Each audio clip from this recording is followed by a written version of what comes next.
बच्चों, आज हम साझेदारी के आधारभूत सिद्धांत में आहरण पर ब्याज की गणना कैसे की जाती है उसका अध्ययन करेंगे। तो उसको स्टार्ट करने से पहले मैं आपको उसके आहरण पर ब्याज की गणना करने की कुछ विधियां हैं, जिसमें से 3 विधि हमारे पास है। हम उन 3 विधियों का सबसे पहले अध्ययन कर लेते हैं। तो इसमें देखिए, सबसे पहली विधि है गुणनफल विधि। गुणनफल विधि में हम क्या करते हैं, जो हमको ब्याज का राशि है उस राशि को कैलकुलेट करके इस सूत्र पे बैठाना पड़ता है। ठीक है, तो यहाँ पर देखिए, इस गुणनफल विधि में गुणनफल का योग जितनी भी आहरण की राशि होगी उसे गुणा करके उसके जो योग प्राप्त होगा उसे ये ज्ञात करेंगे। उस राशि के साथ ब्याज की दर बटे 100 गुणित 12। यदि हम माह के अनुसार कैलकुलेट कर रहे हैं तो हमें क्या करना है, ये 365 को नहीं लिखना है, हमको केवल ब्याज की दर बटे 100 गुणित 12 करना है। और यदि हम प्रतिदिन के हिसाब से ब्याज की गणना कर रहे हैं, प्रतिदिन के हिसाब से ब्याज की गणना कर रहे हैं, तो हमें ये 12 नहीं लिखना है, हमें 365 डेज का करना है। ठीक है, तो इसको मैं एक बार आपको बता दूं, यदि हम ब्याज की दर माह के आधार पर कर रहे हैं तो हमारा क्या हो जाएगा सूत्र, गुणनफल का योग गुणित ब्याज की दर बटे 100 गुणित 12। 12 माह होते हैं इसीलिए 12।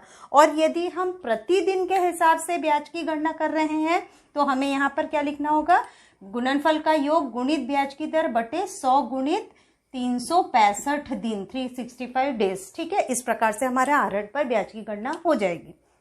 सेकेंड विधि है हमारा औसत भुगतान विधि। औसत भुगतान विधि में आहरणों का योग, यानी वर्ष भर में जितने भी आहरण हुए उसे पूरा टोटल करना है, योग करना है, और उसके बाद औसत माह का दिन। यहाँ पर औसत भुगतान विधि है, इसीलिए हमें जो समय है उसे औसत के आधार पर निकालना पड़ेगा। यदि माह का दिया हुआ है तो हमें औसत माह निकालना पड़ेगा, यदि दिन के हिसाब से दिया है तो औसत दिन निकालना पड़ेगा। ठीक, गुणित ब्याज की दर बटे 100 गुणित 12। ठीक, फिर वही, यदि हम ये माह के आधार पर प्रश्न को हल करना है हमें, या प्रश्न ब्याज की गणना करनी है, आहरण पर ब्याज की गणना करनी है, तो हमारा औसत माह बटे 100 गुणित 12। और यदि ये माह के जगह दिन होता है, औसत दिन होता है, तो हम क्या करेंगे, यहाँ पे 365 डेज कर देंगे। ठीक, अब यहाँ पर देखिए, औसत दिन या औसत माह आपको निकालना पड़ेगा। औसत दिन या औसत माह निकालना पड़ेगा। अब यदि हमको औसत माह निकालना है या दिन निकालना है तो हम क्या करेंगे, गुणनफल का योग, फिर यहाँ पर जो गुणनफल है सेम वही वाली विधि यहाँ आ जाएगी, गुणनफल का योग बटे आहरणों का योग।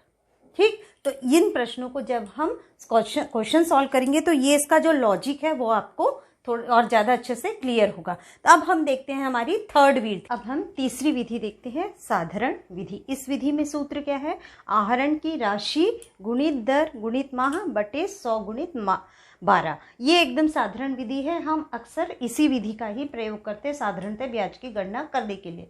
परंतु यदि कोई प्रश्न में आपके पास गुणनफल का योग विधि दिया हुआ है, औसत भुगतान विधि दिया हुआ है, तो आपको उस विधि का ही उपयोग करना है। और यदि ऐसी कोई विधि का उल्लेख नहीं है तो आप साधारण विधि का उपयोग करके प्रश्न को हल कर सकते हैं। अब ये आहरण पर ब्याज की गणना करते समय आपको कुछ मुख्य बातों को ध्यान में रखना है, जिसमें से पहला है, देखिए ये मुख्य बहुत महत्वपूर्ण बिंदु है। इन चीज़ों को आप ध्यान में रखेंगे तो आपको समय बहुत कम लगेगा और जल्दी से आपका आहरण पर ब्याज की गणना की कैलकुलेशन हो जाएगा। फर्स्ट है, उसमें देखिए, एक निश्चित धनराशि प्रत्येक माह के प्रारंभ में आहरण किया जाता है। तो यदि एक निश्चित अमाउंट प्रति माह एक सेम अमाउंट का आहरण किया जा रहा है, 12 महीना पूरा, ऐसे ही साल भर एक निश्चित राशि वर्ष के माह के प्रथम दिन में ही आहरण किया जा रहा है, यानी यहाँ पर आपके लिए क्या है, एक निश्चित धनराशि इंपॉर्टेंट है और माह के प्रारंभ में ये इंपॉर्टेंट है। तो यदि माह के प्रारंभ में प्रत्येक माह एक सेम धनराशि आहरण किया जा रहा है तो जो समय है, जो यहाँ पर ये समय दिया रहता है हमारा, उस समय को हम 6.5 माह या 6.5 माह के अनुसार उसकी गणना कर लेंगे। अब दूसरी है, देखिए दूसरा है इसमें महत्वपूर्ण विधि, यदि एक निश्चित धनराशि प्रत्येक माह के, हमने प्रारंभ में देखा, अब हम देखते हैं प्रत्येक माह के अंत में।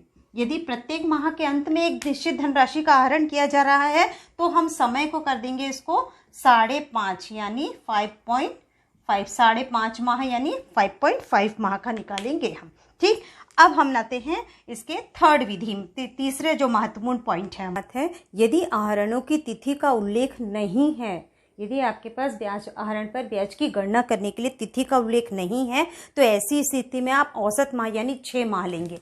ये ध्यान रखेंगे, यहाँ पे 6 माह लेंगे। कब? जब आहरण की तिथि का उल्लेख नहीं है प्रश्न में।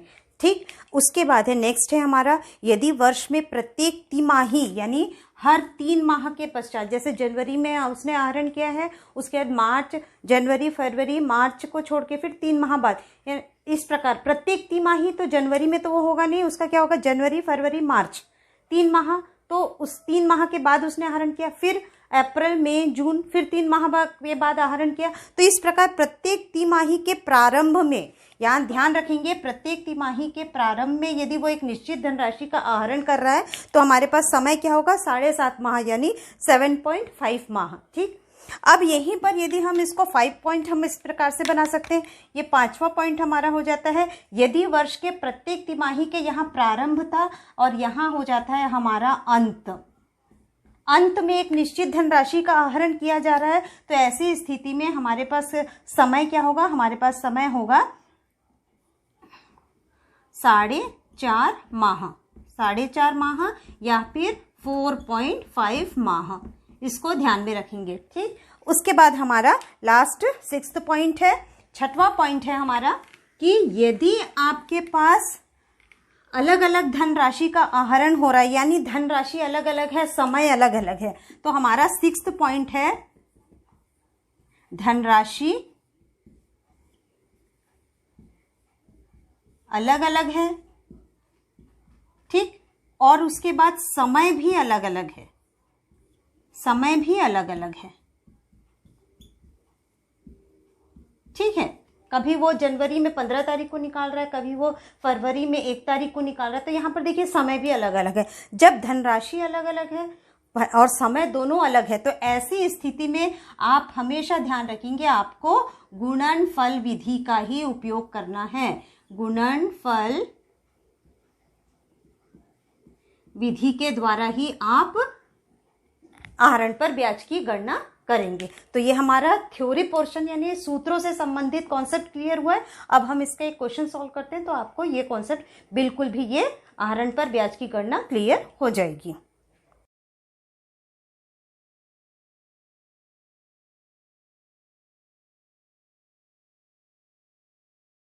क्वेश्चन देखा, आपके स्क्रीन में जो क्वेश्चन था उस क्वेश्चन को पढ़ा, तो अब इस प्रश्न को हम हल करते हैं। देखिए इस प्रश्न में हमारे पास 2 लोग हैं, कौन, नमन और चमन। तो हम देखते हैं, हमको ये दोनों का गणना करना है, तो हम सबसे पहले नमन का कैलकुलेशन करके देखते हैं, और नमन का जिस प्रकार से कैलकुलेशन होगा सेम वैसे ही आप रमन का भी कैलकुलेशन करेंगे तो आपका कॉन्सेप्ट क्लियर होगा। मैं रमन और नमन दोनों का कैलकुलेशन नहीं करूंगी, मैं केवल नमन का कैलकुलेशन कर रही हूँ और आप रमन का उसी के आधार पर प्रैक्टिस करके क्वेश्चन को सॉल्व करेंगे।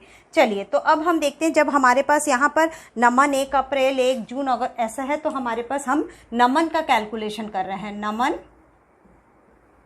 द्वारा आहरण, या फिर हम इसको लिख देते हैं नमन आहरण पर ब्याज की गणना, यानी हम अब नमन के आहरण पर ब्याज की गणना करेंगे। तो इसके लिए हम एक छोटा सा टेबल बनाते हैं, इस टेबल से आपको बहुत अच्छे से कॉन्सेप्ट क्लियर होगा। तो हम यहाँ पे सबसे पहले हम यहाँ पर लिखेंगे, फर्स्ट हमारा 2, 3, 4 कॉलम हमको बनाना है। ठीक है, तो इस 4 कॉलम में हमारे पास फर्स्ट कॉलम हमारा क्या हो जाएगा, फर्स्ट कॉलम होगा हमारा दिनांक यानी डेट, फर्स्ट कॉलम है हमारा डेट। उसके बाद है अमाउंट यानी जो राशि आहरण की जाएगी, और उसके बाद है फिर यहाँ पे मंथ, माह, और उसके बाद है लास्ट में यहाँ पे प्रोडक्ट यानी गुणनफल। ठीक है, गुणनफल, इसको ध्यान रख लीजिए। ठीक, अब यहाँ से स्टार्ट करते हैं। अब हमारे पास प्रश्न में क्या था, नमन ने 1 अप्रैल को विड्रॉ किया, कितना उसने आहरण किया, 400 रुपये। उसके बाद है उसने 1 जून को उसने निकाला, आहरण किया कितना, 400 रुपये। और उसके बाद फिर 1 अगस्त को उसने आहरण किया कितना, 200 रुपये। ठीक, ये उसका आहरण था जो हमने देखा। चलिए अब हम इसका माह कैलकुलेट करेंगे। अब देखिए प्रश्न में उसका समय क्या था, प्रश्न में उसका समय था 31 दिसंबर 2007 था, और यहाँ पर ब्याज की दर, आहरण पर ब्याज कितना है, ये 5% है, ये गिवन है। ठीक, तो यहाँ से हमारा 31 दिसंबर का समय है। देखिए गुणनफल, उसका जो गुणनफल और औसत विधि दोनों से हम इसको ज्ञात करेंगे, और वर्ष इसका खत्म हो रहा है 31 दिसंबर, मतलब वो जनवरी से लेकर दिसंबर तक का उसका वित्तीय वर्ष है। तो अब यहाँ से हम कैलकुलेट करना शुरू करते हैं। तो देखिए हमारे पास समय कैसे आता है, कैलकुलेशन का समय है हमारा 1 अप्रैल है, तो और उसका वर्ष खत्म हो रहा है कब, उसका वर्ष खत्म हो रहा है 31 दिसंबर का है उसका। तो यहाँ से अप्रैल से दिसंबर तक हम काउंट करते हैं, हमको कितना मिलेगा, अप्रैल में 1 अप्रैल है इसीलिए अप्रैल भी काउंटिंग में आएगा। अप्रैल, मई, जून, जुलाई, अगस्त, सितंबर, अक्टूबर, नवंबर, दिसंबर, यानी 9 माह। ठीक, फिर ऐसे ही जून का कैलकुलेशन करेंगे तो हम देखते हैं हमको कितना मिलता है, 7 माह, और उसके बाद फिर हम अगस्त का कैलकुलेशन करते हैं तो हमें मिलता है 5 माह। तो ये हमको मंथ मिल गए। अब हमको ये अमाउंट, ये जो आहरण की राशि है और ये जो माह है, इसको गुणनफल निकालना है, इन दोनों को गुणा करके हमको अमाउंट यहाँ पे लिखना है। तो यही इन दोनों का गुणनफल या प्रोडक्ट कहलाता है। ठीक, तो हमारे पास देखिए यदि हम 400 को 9 से गुणा करें तो हमको मिलता है 3600। ठीक, और 400 को 7 से गुणा करें, इन दोनों को, ये दोनों को हम गुणा कर रहे हैं, 400 को यदि हम 700 से गुणा करें तो हमको मिलता है 2800, और 200 को यदि हम 500 से गुणा करते हैं तो हमको मिलता है 1000। ठीक, ये क्लियर हो गया आपको। चलिए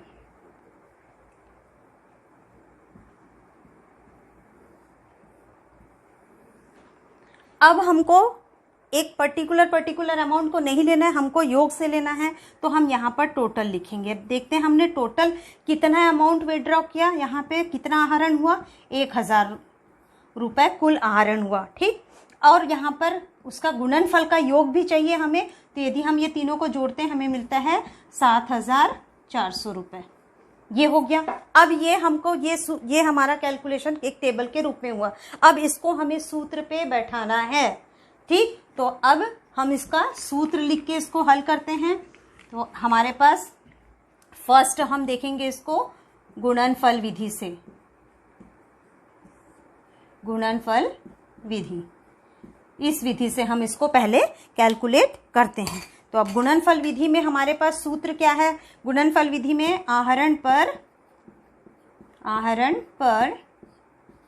ब्याज बराबर गुणनफल का योग गुणित दर बटे 100 गुणित 12 माह के आधार पर कर रहे हैं। ठीक, तो अब इसमें हम इस अमाउंट को, जो हमने टेबल बनाया था उसके अनुसार हमारा जो अमाउंट था वो कितना था, देखिए गुणनफल का योग कितना निकला था 7400, और उसके बाद फिर दर कितनी है 5% बताया है, 5 नीचे 100 गुणित 12। अब इसको हम हल करते हैं तो आप पूरा इसको कैलकुलेट कर दीजिए, तो आप इसको पूरा माइनस प्लस इसको पूरा डिवाइड कर दीजिए तो आपको अमाउंट मिल जाएगा 30.84। अब यदि आप कहें तो ठीक है, चलिए हम इसको माइनस भी करके इसको डिवाइड करके देख लेते हैं। 74 है,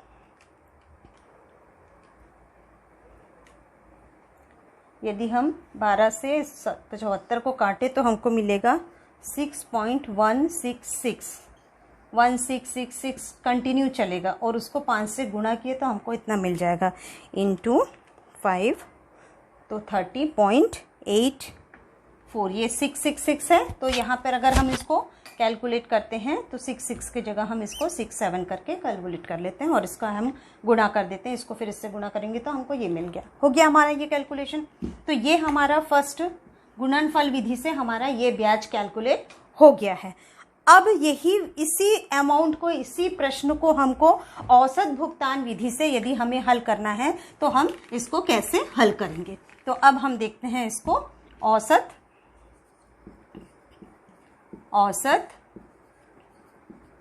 भुगतान विधि।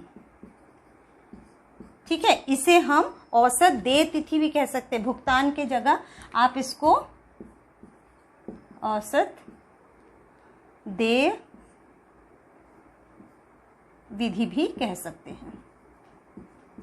ठीक है, अब हम इसको सॉल्व करते हैं। तो अब इसके लिए सॉल्व करने के लिए हमें सबसे पहले हमारा क्या सूत्र क्या है, देखिए ब्याज हम लिखते हैं यहाँ पर आहरण पर ब्याज। आहरण पर ब्याज का सूत्र क्या है हमारा, आहरण का योग, ठीक, गुणित